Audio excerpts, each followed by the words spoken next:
A few moments later. Coba kamu rasakan udara yang keluar masuk dari lubang hidungmu. Pasti tahu ya, itu namanya bernapas. Apa sih bernapas itu dan kenapa kita perlu bernapas? Bernapas adalah menghirup oksigen dan melepaskan karbon dioksida.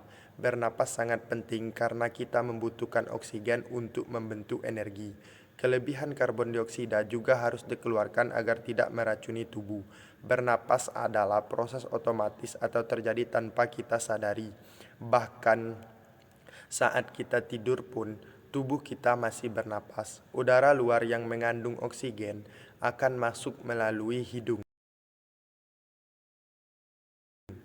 Di dalam hidung terdapat rambut-rambut halus untuk menyaring kotoran. Suhu dan kelembapan udara juga akan disesuaikan dengan tubuh. Udara kemudian masuk melewati faring. Faring adalah saluran yang terhubung ke sistem pernapasan dan sistem pencernaan. Dari faring, udara masuk ke laring. Pada bagian atas laring terdapat epiglotis yang akan menutup saat kita sedang menelan makanan. Hal ini mencegah makanan masuk ke saluran napas. Pada laring juga terdapat pita suara yang akan bergetar ketika dilewati udara. Getaran pita suara akan menghasilkan bunyi.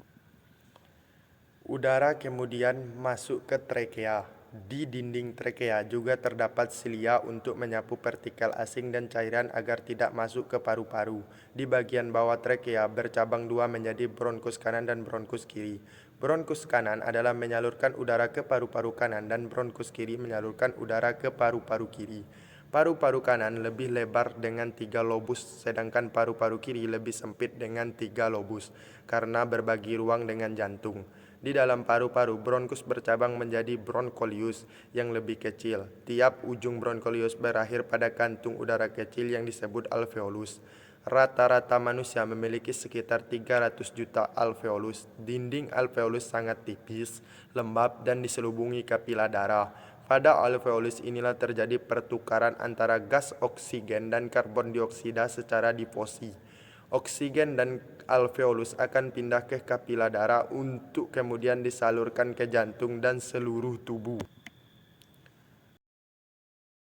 Sebaliknya, karbon dioksida dalam kapila darah akan dipindahkan ke alveolus untuk kemudian dikeluarkan melalui hidung.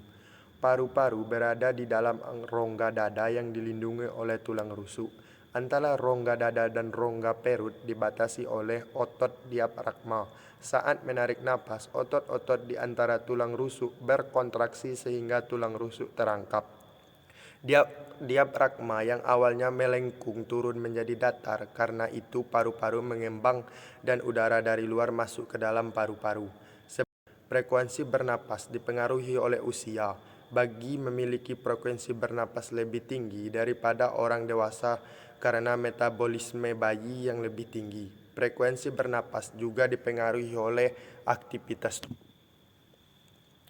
Frekuensi pernapasan akan lebih tinggi saat berolahraga dibandingkan saat santai. Saat kondisi demam, asma, dehidrasi, atau mengalami gangguan jantung, frekuensi pernapasan juga akan lebih tinggi. Wah, sekarang sudah makin paham ya bagaimana cara manusia bernapas. Dengan pengetahuan ini, kita harus bersyukur kepada Tuhan karena tidak menyediakan oksigen gratis untuk kita bernapas. Agar kita tetap nyaman bernapas, yuk jaga kebersihan lingkungan dan menanam pohon. Selain itu, kita harus selalu menjaga kesehatan. Dan penjelasan saya mengenai organ pernapasan pada manusia. See you next time.